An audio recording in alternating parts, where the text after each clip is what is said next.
What's going on, y'all? Welcome back to the Daily Walk with Lance. This is where I take my morning Bible devotional and take some notes down and I upload it and share it with you guys. It's been a couple days. Saturday, I had planned to do a video, but what I thought was going to be an hour or 2 hour practice turned into a 4 hour practice, and then another 3 hours Sunday. So, needless to say, I needed a day to rest. And so that's why I didn't do anything yesterday. But today, we're going to get back into it. I will probably do a stream today around 4 or 5.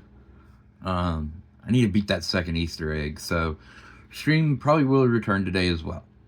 But like I say before every video, please don't view me as a spiritual leader, pastor. I'm nothing like that. I'm just the average Joe uploading my devotional to see if it can help some people. Because we have tools today that the disciples didn't have back in the day, and I just want to try to use them for good. Or at least to maybe clear up a message that someone may not understand or anything like that. So the Bible devotional for March 3rd, as always, we're in the New American Standard Bible. This is the book of Proverbs, chapter 4, verses 10 through 19. And this is a letter to a son, and King Solomon wrote it.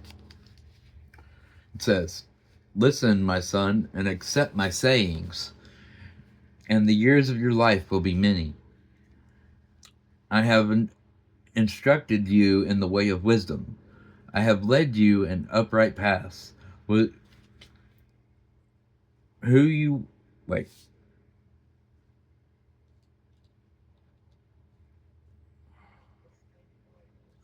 I have led you in upright paths, and who you walk, your steps will not be hampered. And if you run, you will not stumble. Take hold of instruction. Do not let go. Guard her, for she is your life.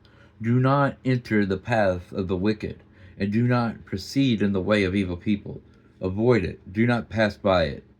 Turn away from it and pass on, for they cannot sleep unless they do evil, and they are robbed of sleep unless they make someone stumble.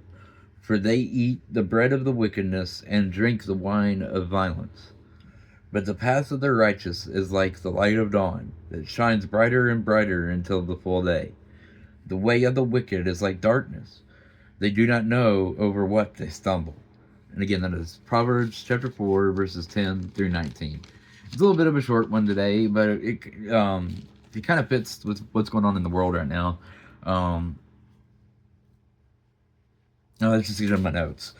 So, what it's saying here is that you should learn from elders, because they're elders for a reason. They've lived a long life, so they know how to live a long life, and and that's how you learn how to live your long life.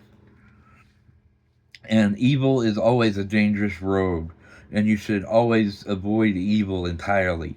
And evil cannot rest, but we rest in Jesus. And evil will always lead to sin and violence. Good will always lead to light. Evil will always lead to darkness. And you can't see a stumbling block in the dark.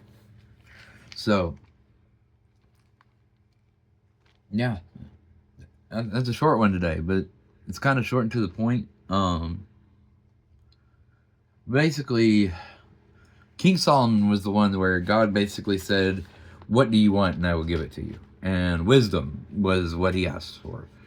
Which, because, a lot of people would have said money or fame or whatever. But if you have wisdom, wisdom will bring other things. Wisdom isn't just about... He asked for, overall wisdom.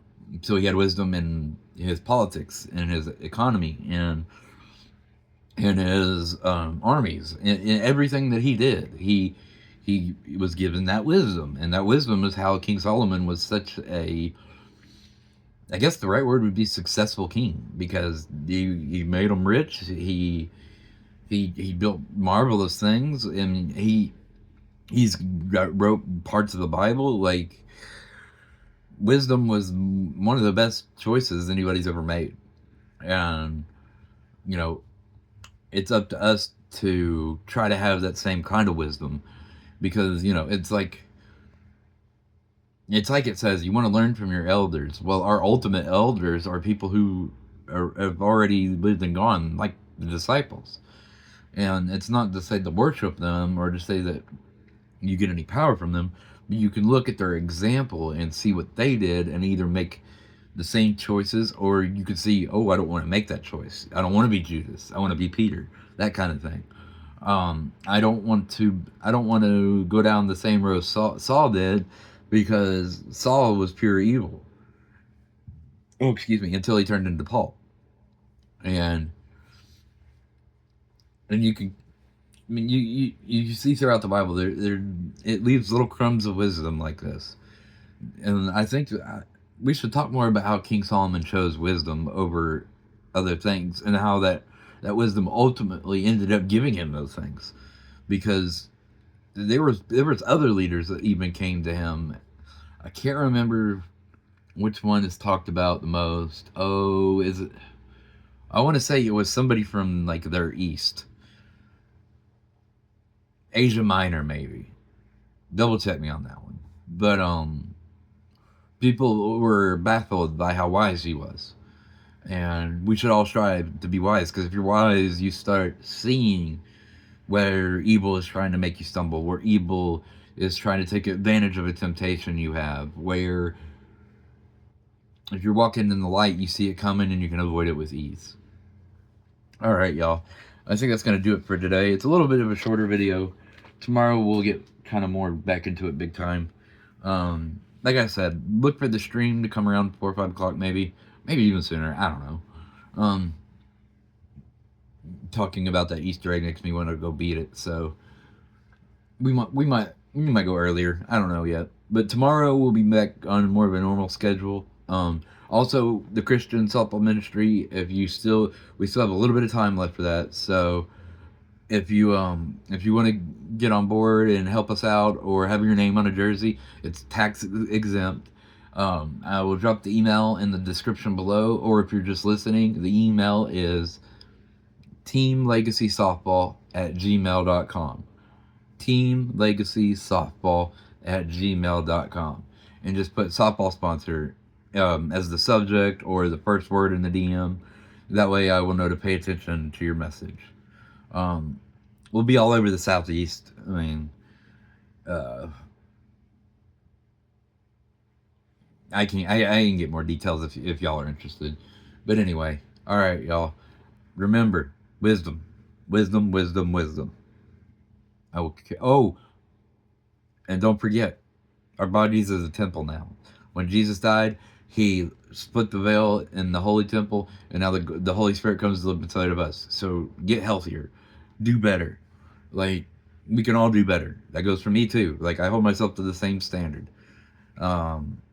Obviously, I'm not where I want to be yet, but it's a process. Anybody who's gotten out of shape and obese, you don't just get skinny overnight. It's a process. So you have to start somewhere. So start the process. All right, y'all. I'll catch y'all tomorrow. Peace.